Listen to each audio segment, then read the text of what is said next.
Selamat pagi, Assalamualaikum warahmatullahi wabarakatuh. Berjumpa kembali dengan Budi Rajo di Paduan Budi Rajo. Kita mulai dengan ngopi dulu. Bismillahirrahmanirrahim.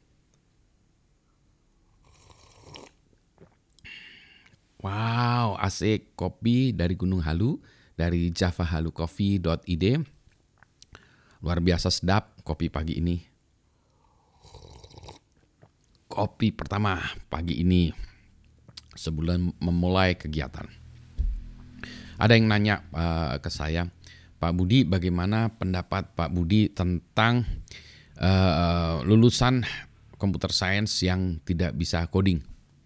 Wah, ini general banget ya pertanyaannya. Emang isinya apa sih? Oh, ternyata sekarang ini lagi ada keramaian viral. Ada seseorang, saya nggak tahu ini ya awalnya gimana gitu. Ini katanya ya, berdasarkan katanya dia lulusan S3 Computer Science, tapi dia bilang saya nggak bisa coding karena beda levelnya antara coding dengan konseptual ya, akademik konseptual level S3 beda gitu.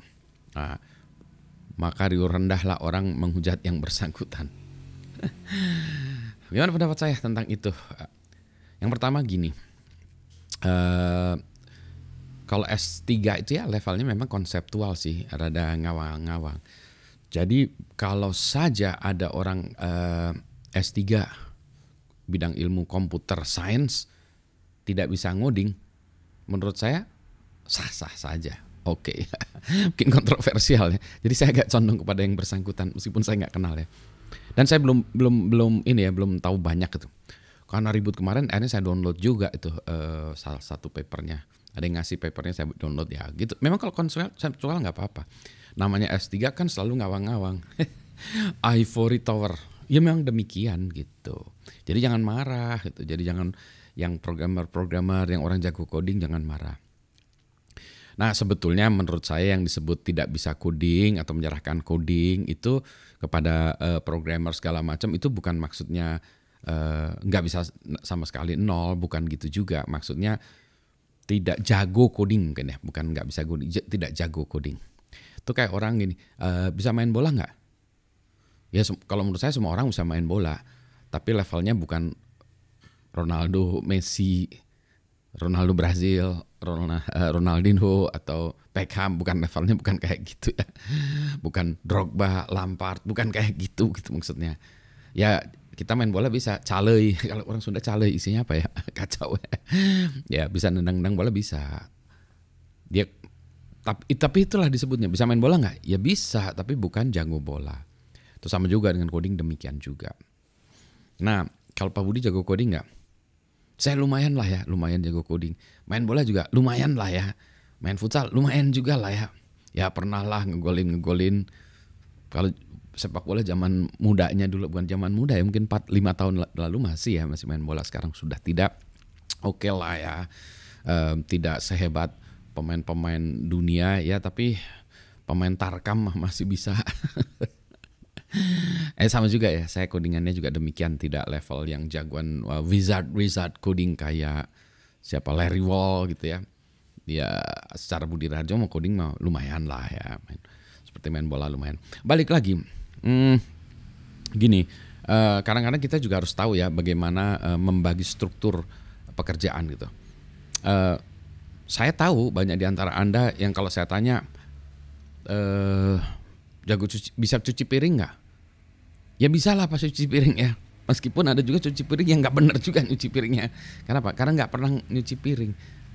Apakah kemudian kalau seseorang itu harus mengerjakan semuanya? Ya tidak. Ada bagiannya yang mungkin kita meng-hire ART, pembantu rumah tangga untuk bantu cuci piring kita, bantu nyapu. Bukannya kita nggak bisa, tapi mereka dibayar untuk melakukan itu dan mereka lebih concern, lebih baik mungkin, jauh lebih baik daripada kita dalam hal menyapu mungkin, cuci piring gitu ya. Gitu sama juga. Demikian pula memanage server misalnya. Memanage server bisa nggak? Wah, saya juga belum tentu tahu ya, banyak orang yang bisa pasang Linux gitu ya, ngupdate gitu ya. Ya tapi kita outsource kepada pihak lain untuk mengelola servernya itu jadi adminnya, update ya, update tambah gitu ya dan seterusnya gitu. Meskipun kalau kita tanya sudah pernah compile kernel Linux belum? Dugaan saya sih belum. Nggak banyak tuh. Saya sering nanya ya ke banyak orang yang termasuk mahasiswa saya sendiri. Mahasiswa ini mahasiswa computer science, mahasiswa teknik komputer dan segala macam yang saya tanya. Pernah compile kernel Linux nggak? Mungkin dari berapa ratus gitu ya. Ada 1-2 lah yang pernah, mungkin dari 500 2 orang lah yang pernah compile kernel Linux. Haruskah seseorang compile kernel Linux? Ya enggak juga gitu kan ya. Cuma harus tahu aja gitu.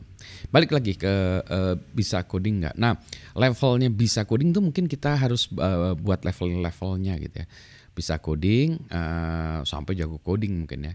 Mungkin bisa coding junior, bisa coding menengah, bisa coding advance, terus ada level wizard gitu ya mungkin ya. Jago coding udah kalau udah gitu. Misalnya nih contoh, kalau saya buat print hello world, nah ya bisa coding lah itu ya. Ya tapi gitu aja. Oh by the way, saya juga pernah ngajarin anak-anak, ibu rumah tangga untuk coding ya. Dan mereka bisa semua. HTML5, JavaScript, HTML5, CSS, JavaScript dan sedikit SQL ya. Kalau orang pakai SQL coding itu apa coding? Ya juga coding, tapi dia kan tidak buat aplikasi gitu ya. Kalau dulu zamannya dulu database coding ya coding juga gitu. Tapi ya gitu aja gitu ya. Itu coding. Nah, apakah kalau coding menggunakan kayak anak-anak belajar pakai Scratch atau pakai MIT App Inventor gitu ya, itu apakah yang visual tempel-tempel kayak puzzle gitu, apakah itu coding? Ya juga coding menurut saya, tapi bukan jago coding dalam artian yang mendevelop operating system atau mendevelop sebuah sistem e-commerce, itu bukan gitu maksudnya. Tapi kalau dikatakan bisa coding ya bisa coding. Kemudian naik ya tingkatnya, mungkin ada lagi ya yang coding ya, tapi dia untuk kebutuhannya. Misalnya dulu banyak orang, khususnya kalau saya dulu ya elektro kita harus bisa coding, tapi nggak ngerti coding sesungguhnya. Jadi kita menggunakan untuk secukupnya. Misalnya konversi dari satu data ke data yang lain, format data lain, membaca data dari serial port, menampilkannya ke layar gitu-gitu, atau mengirimkannya ke internet ya kalau sekarang. Itu juga coding, meskipun beda ya. Kalau nanti device-nya ada 1 juta, beda lagi codingannya. Ya, gitu ya. Jadi kita belum concern dengan misalnya performance yang disebut big O ya, complexity gitu. Apakah mau dilihatnya dari memorinya, dari time-nya, ordernya apa, itu log n square ya dan seterusnya gitu ya. Nah itu bisa coding nggak? Tetap bisa coding, tetapi bukan dalam artian computer science yang memahami ilmu pemrograman ya, bukan. Tapi kalau bisa sebut coding bisa. Karena kebutuhannya beda ya. Kebutuhannya itu untuk melakukan simulasi apa ya? Sorry ini apa? Misalnya simulasi apalah gitu ya. Oh ya, dulu saya buat simulasi rangkaian ya, simulator. Itu juga nggak concern dengan Big O. Pas ke Tanggor saya hanya bisa melakukan simulasi 25 atau malah kurang ya transistor. Wah, karena habis itu dia mejen nggak jalan. Karena lambatnya luar biasa, salah data structure-nya saya salah. Naik lagi.